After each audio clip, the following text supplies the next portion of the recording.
सभी को मेरा नमस्कार। मैं सीमा संस्कृत ऑनलाइन चैनल पर आप सभी का बहुत बहुत स्वागत करती हूँ। आज हम संस्कृत व्याकरण का एक नया विषय संधि को इस वीडियो में विस्तार से जानेंगे, समझेंगे कि संधि के क्या नियम होते हैं और पाठ्यक्रम में कौन कौन सी संधियां व उनके भेद दिए गए हैं, उनको हम उदाहरणों सहित इस वीडियो के माध्यम से जानेंगे। तो 9वीं कक्षा के विद्यार्थियों के लिए ये वीडियो है और बाकी जो ये संधियां हैं 6ठी से 8वीं में भी बहुत सारी संधियां जो हैं कोई सेम होती हैं। ऐसे ही मैंने 10वीं कक्षा के लिए भी वीडियो बनाई है। जो दूसरे बच्चे हैं दूसरी कक्षाओं के वो भी इनसे लाभ उठा सकते हैं अगर उनके पाठ्यक्रम के अनुसार वो अपना देख लें कि कौन कौन सी संधि उनके पाठ्यक्रम में सम्मिलित की गई है। तो आज मैं 9वीं कक्षा के पाठ्यक्रम के अनुसार आपको संधि करवाऊंगी। तो सबसे पहले जानते हैं संधि की परिभाषा। संधि की परिभाषा ये है, दो वर्णों के निकट आने पर उनमें जो परिवर्तन होता है उसे संधि कहते हैं। दो वर्ण जब भी निकट आते हैं तो उनमें एक विकार उत्पन्न होता है, एक परिवर्तन होता है, वह संधि कहलाता है।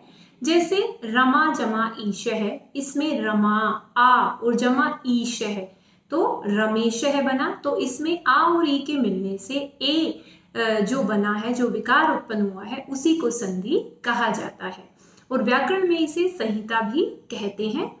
सबसे पहले जानेंगे संधि के कितने भेद होते हैं। तो संधि के 3 भेद होते हैं, स्वर संधि, व्यंजन संधि व विसर्ग संधि।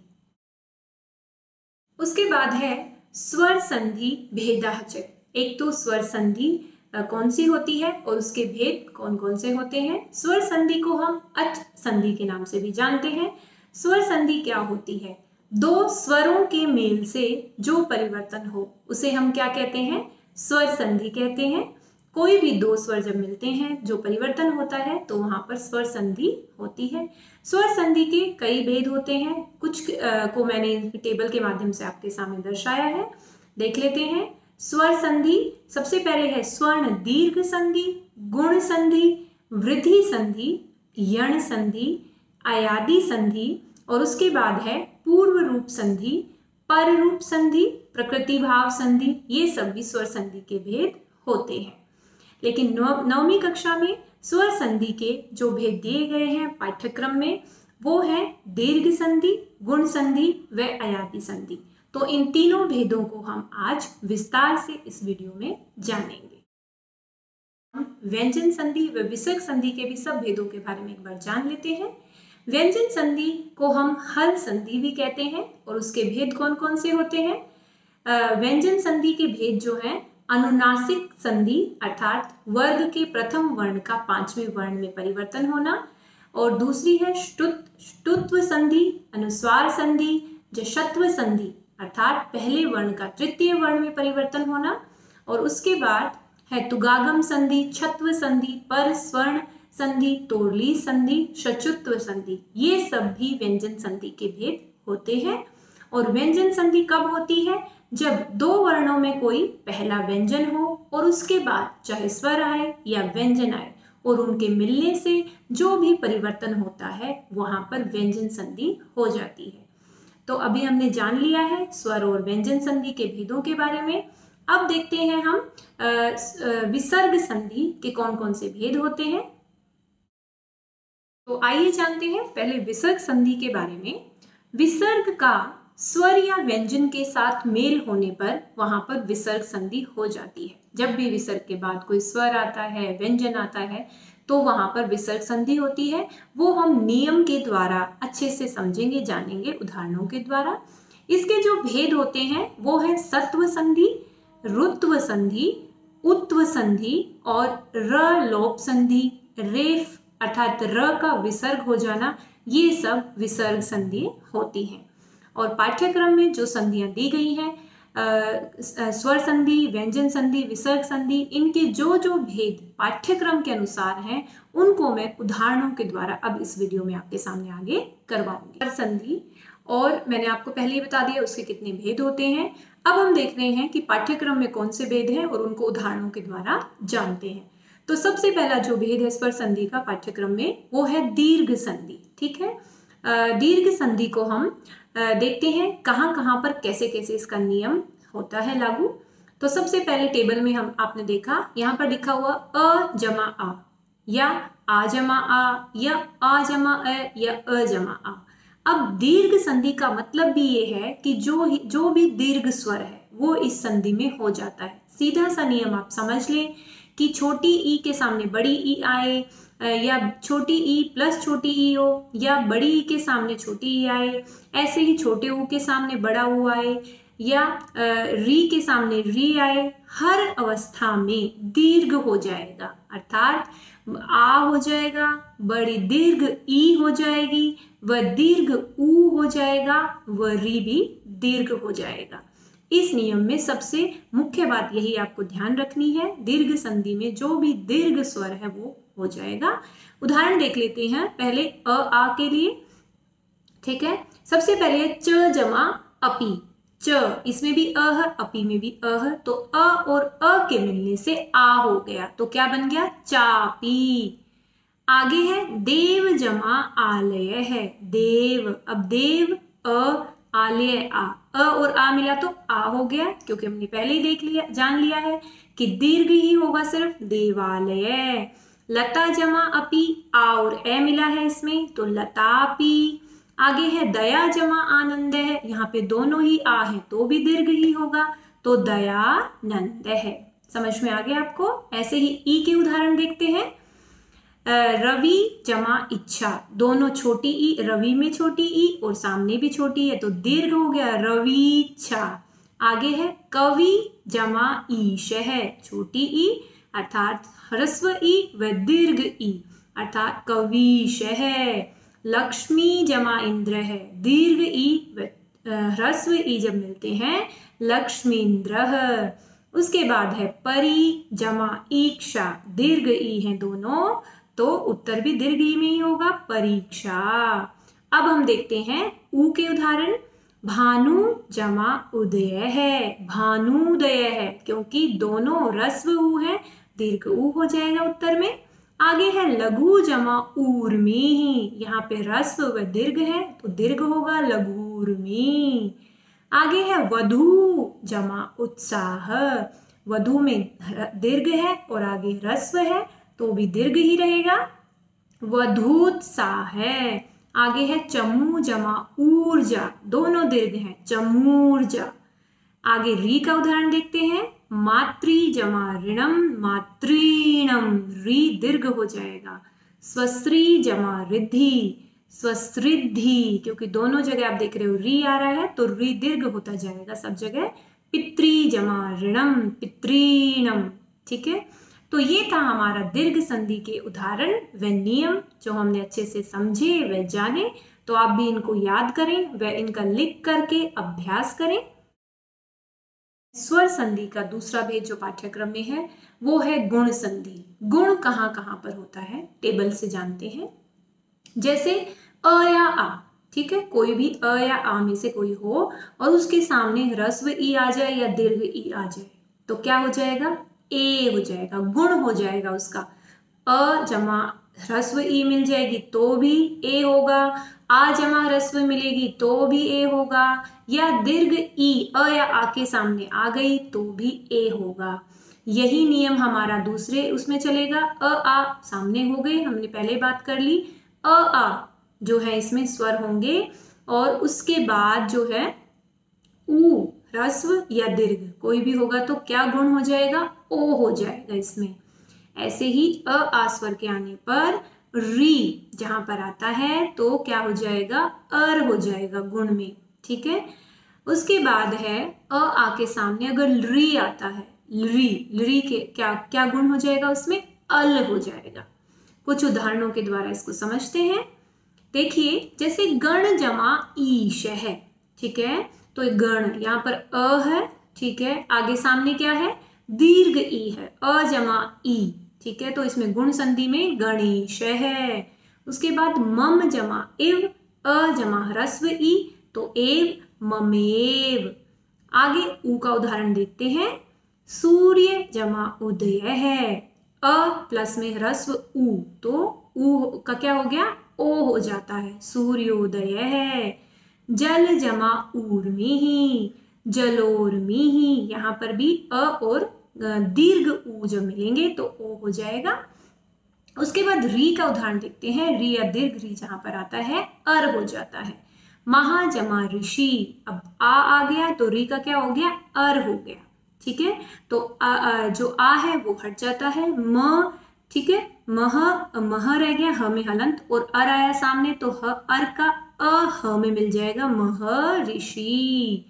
ठीक है, र ऊपर चला जाता है जब कभी भी, क्योंकि अर में जो र है वो हलंत वाला होता है। जब भी हलंत वाला र हो उसके सामने कोई भी वर्ण आएगा तो वो र ऊपर चला जाता है। ये नियम आप ध्यान रखें। महर्षि। ग्रीष्म जमा ऋतु, तो अ के सामने री आया है तो ग्रीष्म ऋतु, इसमें भी री का अर हो गया। ठीक है, तो अर उसमें मिल गया। ग्रीष्म ऋतु होता तो र ऊपर चला गया, ग्रीष्म में अ मिल गया, र ऊपर चला गया और तू ग्रीष्म ऋतु। उसके बाद है ली जो आता है अल हो जाता है। उसका उदाहरण देखते हैं। त्वजमान ऋकार है, अब लरी का अल हो जाना त्वल, तो अल मिल गया उसमें, त्वल ल आधा है, त्वल कार है। पीछे का कुछ भी चेंज नहीं होगा, सिर्फ लरी की जगह अल आएगा, ये ध्यान रखें। मैंने आपको पहले भी बताया है, संधि में जो पीछे वाला वर्ण रह जाएगा उसमें परिवर्तन नहीं होगा, जो नियम है उसके अनुसार ही सिर्फ परिवर्तन होगा। अगला उदाहरण है मम जमा लृ वर्ण है, ममल वर्ण है, लृ का अल हो गया, ममल वर्ण है। तो ये सारे उदाहरण मैंने आपके सामने रखे हैं ताकि आपको कोई कंफ्यूजन ना हो। इनसे आप अगर प्रैक्टिस कर लेंगे तो बाकी उदाहरण आप आसानी से कर लेंगे, कोई भी आपके सामने समस्या नहीं आएगी। उसके बाद देखते हैं स्वर संधि का जो तीसरा व अंतिम उदाहरण पाठ्यक्रम में है, अयादि संधि। क्योंकि 3 ही स्वर संधि के जो भेद हैं वो पाठ्यक्रम में दिए गए हैं 9वीं कक्षा में, वो है दीर्घ गुण व अयादि संधि। तो हमने दीर्घ गुण देख लिया है, अयादि देखते हैं एक बार। देखिए इसमें जो नियम है, जब ए या सामने कोई अन्य स्वर हो, ठीक है, जैसे तो उसका क्या हो जाएगा, ए का अय हो जाएगा। नियम देखिए आप, ए या सामने कोई अन्य स्वर भी हो तो क्या हो जाएगा, अय हो जाएगा। अगर आपके पहले वाले पद में ए है और सामने अ आ ई बड़ी ई कोई भी स्वर आ जाए तो अय होगा। ऐसे ही दूसरा जो नियम है, ये पहले ए था, अब है आई, दीर्घ ए। ठीक है, आई जो है उसके सामने कोई भी स्वर आ जाए तो क्या हो जाएगा, आई का आय हो जाएगा, हलंत। आय के य में भी हलंत है, आय के य में भी हलंत है। उसके बाद ओ या सामने कोई भी अन्य स्वर हो, ठीक है, तो क्या हो जाएगा, अव हो जाएगा। ऐसे ही औ है, उसमें भी कोई भी सामने अन्य स्वर हो तो आव हो जाएगा। तो ध्यान रखें, ए का आय, आई का आय, ओ का अव, औ का आव।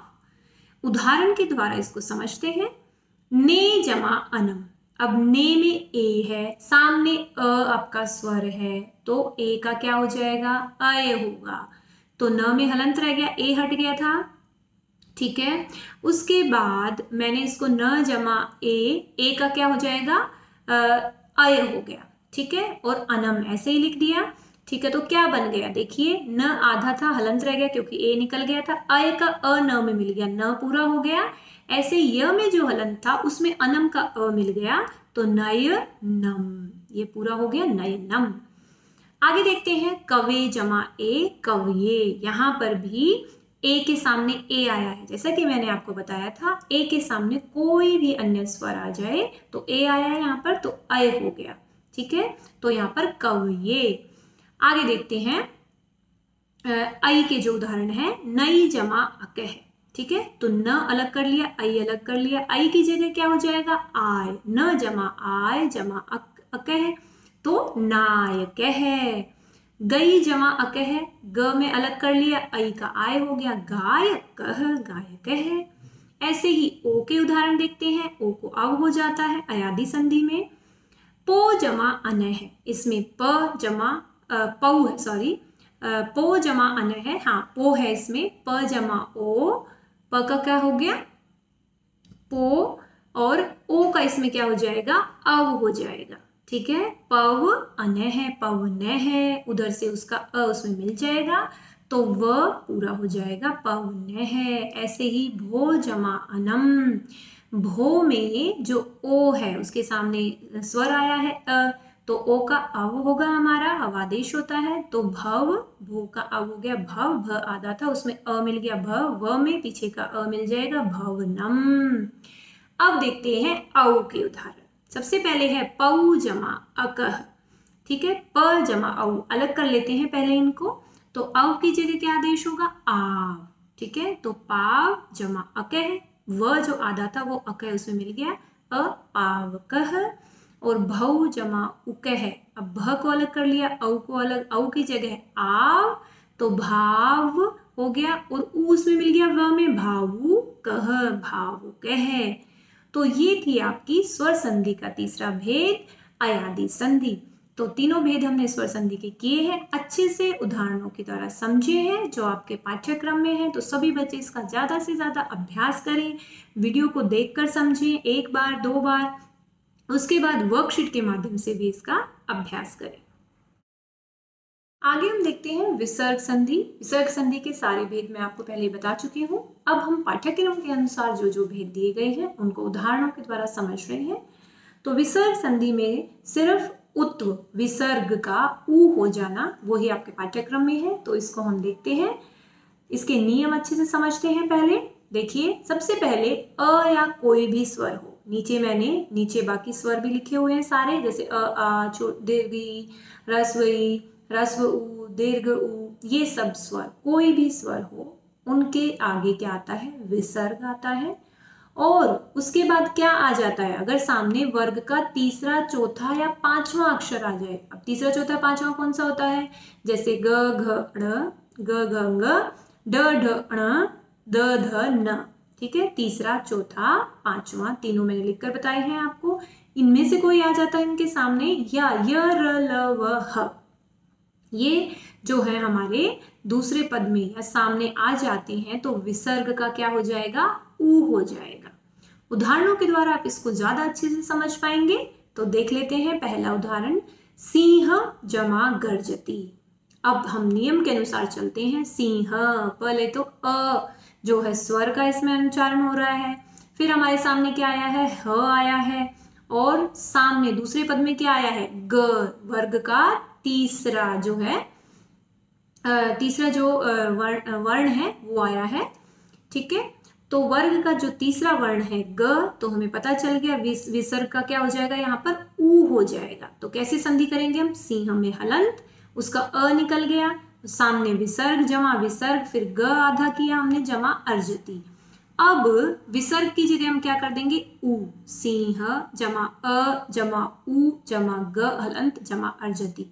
अ जमा उ को मिलाएंगे तो ओ हो जाएगा। ये नियम है, ये आप ध्यान रखेंगे इस संधि में, ठीक है। अ उ को मिलाया ओ हो गया, तो सिंह में ओ मिलाया तो सिंहो, और पीछे का गर्जती ऐसे ही रहेगा, उसमें कोई भी परिवर्तन नहीं होगा। तो आपको समझ में आ गया होगा, सिंहो गर्जती। आप इसको कॉपी पर भी करके देख सकते हैं, खुद सॉल्व करके, आपको बहुत ही अच्छे से ये समझ में आ जाएगा।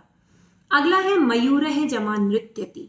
अब मयूर है, यहाँ पर भी स्वर है अ, उसके बाद र आया है, यहाँ पर जो हमने बात की थी य र ल व ह में से कोई आए, और सामने न आया है, तीसरा चौथा पांचवे की जो बात की थी, न पांचवा हमारा वर्ग का पांचवा वर्ण है। तो कैसे अलग करेंगे, मयूर में र में हमने हंत लगा दिया, अ अलग कर दिया, मयूर जमा अ जमा विसर्ग जमा न जमा रित्यति, न में हलंत आ गया क्योंकि रित्यति अलग हो गया। अब हमें पता है विसर्ग की जगह क्या लगाना है, उ लगाना है, ठीक है। तो मयूर जमा अ जमा उ आ गया, अ जमा उ जब आता है तो ओ हो जाता है, तो मयूरो, और पीछे का न जमा रित्यति वो ऐसे रहेगा नृत्यति। वो हमने समझने के लिए उसको अलग अलग करके देखा है, बाद में पीछे वाला कभी भी चेंज नहीं होता है। आगे देखते हैं व्यंजन संधि के पाठ्यक्रम के अनुसार कौन से भेद आपके लिए दिए गए हैं। तो सबसे पहले 9वीं कक्षा के लिए व्यंजन संधि का जो उदाहरण भेद है वो है जशत्व संधि।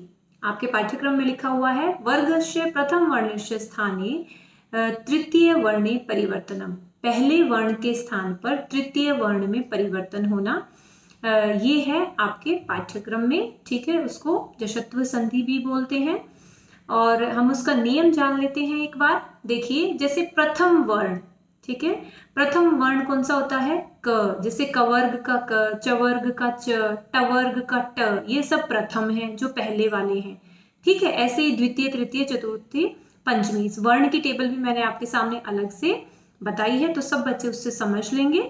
तो क के स्थान पर क्या हो जाता है? ग हो जाएगा तीसरा। ऐसे ही च के स्थान पर ज, ट के स्थान पर ड, त के स्थान पर द, प के स्थान पर ब। लेकिन कब होगा ये हम नियम देखेंगे व उदाहरण से इसको अच्छे से समझेंगे। तो देखिए, क, च, ट, त, प, जो ये पहले वर्ण हैं, इनके बाद क्या आता है कि तीसरा हो जाएगा, ठीक है। देखिए, एक तो अ या आ कोई भी स्वर आ जाए, ठीक है, उसके बाद तीसरा या चौथा वर्ण आ जाए, मतलब क, च, ट, त, प ये भी सामने आ जाए तो भी तीसरा ही वर्ण होगा, या चौथा भी आ सकता है। चौथा कौन सा होता है? जैसे घ, झ, ढ, ध, भ, ठीक है। तो कोई भी स्वर तीसरा या चौथा वर्ण सामने आ जाए, या ह, य, व, र, तीन चीजें आपको ध्यान रखनी है। इन तीनों में से अगर कोई सामने आता है तो वहां पर वर्ग का तृतीय वर्ण हो जाएगा। उदाहरण के द्वारा इसको अच्छे से जान लेते हैं। जैसे वाक जमा ईश है, ठीक है। तो यहाँ पर क वर्ग का प्रथम वर्ण है, सामने क्या आया है? दीर्घ ई, ये क्या है? आपका स्वर आ गया है सामने, तो क का ग हो जाएगा। वाग ईश है, बड़ी इसमें दीर्घ ई मिल जाएगी तो वागीश। उसके बाद उदाहरण है अच जमा अजंतः। अब च जो है वो भी वर्ग का प्रथम वर्ण है, उसके सामने क्या आया है? अजंतः। अ भी आपका स्वर है तो च का क्या हो जाएगा? तृतीय वर्ण ज, अजंतः। उसके बाद है सुप जमा अंत है। प आपका प्रथम वर्ण है, सामने स्वर आया है तो प का ब हो गया सुबंतः। उसके बाद सम्यक जमा याति। सम्यक क प्रथम वर्ण है, सामने य आया है, तो हमने पहले ही बात की थी, अस्वर हो, तीसरा चौथा हो, या य, ह, य, व, र हो, इनमें से कोई हो तो सम्यग क हो जाएगा, सम्यग याति। आगे है वाक जमा अत्र। यहाँ पर अ फिर से स्वर आ गया है तो क का ग हो गया, और वागत्र। अब ग के में अ जो है मिल गया है क्योंकि सामने स्वर था, तो वागत्र, इसको आप लिखेंगे वागत्र। तो ये था आपका व्यंजन संधि का भेद, जिसमें आपको प्रथम वर्ण से तृतीय वर्ण में परिवर्तन करना था। एक और व्यंजन संधि का जो भेद है, मो अनुस्वारः, म के स्थान पर अनुस्वार हो जाना, वो हम अब करेंगे। व्यंजन संधि का दूसरा जो भेद है पाठ्यक्रम के अनुसार, वो है मो अनुस्वार है, जो आपका संस्कृत में भी जो सूत्र आता है, म के स्थान पर अनुस्वार हो जाता है, हलंत म के स्थान पर। बहुत ही सिंपल, सीधा, आसान है ये, आप इसको समझ लेंगे बड़ी ही जल्दी। देखिए, जैसे आपका प्रथम वर्ण संधि का जो पहला पद होता है और उसके सामने दूसरा पद होता है, तो पहले पद में अगर हलंत म आया है और उसके सामने यदि स्वर आए, टेबल में आपके सामने मैं दिखा रही हूं, यदि स्वर आ जाता है तो वो हलंत में वैसे ही म ही रहेगा, हलंत, उसका अनुस्वार नहीं होगा। कोई भी स्वर अ, आ, ई, ठीक है, उ, ए, आई, कोई भी स्वर आ जाए तो वो हलंत म ही रहेगा, उसमें परिवर्तन नहीं होगा। और यदि व्यंजन आ गया उसके सामने कोई भी, तो क्या हो जाएगा? म का अनुस्वार हो जाएगा। बहुत ही आसान है ये, आपको जल्दी समझ में आ जाएगा। उदाहरण देखते हैं हम स्वर का। वाटिकाम जमा अगच्छत, ठीक है। तो यहाँ पर वाटिकाम, म देखा आपने, वाटिका मैंने अलग किया है, म हलंत अलग कर दिया, उसके बाद आ मैंने अलग किया, ठीक है। आ इसका स्वर आया है, तो स्वर आया है सामने, तो हमारा म जो है हलंत ही रहेगा। तो वाटिकाम म हलंत, और सामने क्या था? अगच्छत, वो दोनों अलग अलग रहेंगे। इस संधि में आप ध्यान रखें कि दोनों जो पद होंगे हमारे अलग अलग रहेंगे, उनको आप मिलाएंगे नहीं, ठीक है, नहीं तो वो स्वर के साथ मिलकर संयोग संधि बन सकता है, तो आप दोनों पदों को अलग अलग रखेंगे। दूसरा उदाहरण देखते हैं। इसी में अगर स्वर सामने आ जाता है हलंत म के सामने, जैसे ज्ञानम हलंत मह जमा अज्ञानम, तो यहाँ पर भी अ आ गया है, तो म हलंत ऐसे ही रहेगा, तो ज्ञानम अलग से हलंत म के साथ और उसके सामने हम लिख देंगे अज्ञानम। अब देखते हैं व्यंजन के उदाहरण। देखिए व्यंजन जहां पर आएगा तो हमने पहले ही जान लिया है कि वहां पर अनुस्वार, जो बिंदी लगती है ऊपर उसको अनुस्वार बोला जाता है, ठीक है। तो उसको हम देखते हैं व्यंजन के उदाहरण के द्वारा। सत्यम जमा वद, यहाँ पर सत्य जमा म हलंत किया है मैंने, जमा वद, अब व क्या है, व्यंजन है, तो हमारा जो म है वो अनुस्वार हो जाएगा, सत्य के ऊपर अनुस्वार चला जाएगा, सत्यम वद। जो ये बिंदी आप बोलते हैं उसको अनुस्वार बोलिए, वो आपका अनुस्वार संधि होता है, सत्यम वद। आगे है धर्मम जमा चर, ठीक है, धर्म जमा म हलंत किया है मैंने, जमा चर। अब आपके सामने चर आ गया है द्वितीय पद में, च क्या है, व्यंजन है, तो धर्मम का म अनुस्वार हो जाएगा, धर्म के ऊपर म ऊपर चला जाएगा अनुस्वार, ठीक है, तो धर्मम चर। तो ये आपने जान लिया इस संधि में, बहुत ही थी आसान ये संधि, सिर्फ आपको स्वर और व्यंजन का ध्यान रखना है और आपको अच्छे से सारे उदाहरणों के द्वारा ये समझ में आ जाएगा। तो आज हमने संधि के सारे भेदों के बारे में अच्छे से जाना।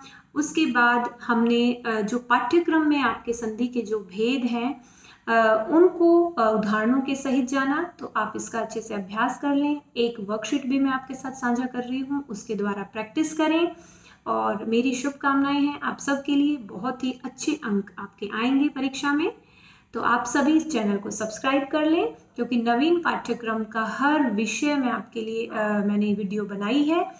और अब सभी इस चैनल को सब्सक्राइब कर लें और आप सभी का ये वीडियो देखने के लिए बहुत बहुत धन्यवाद।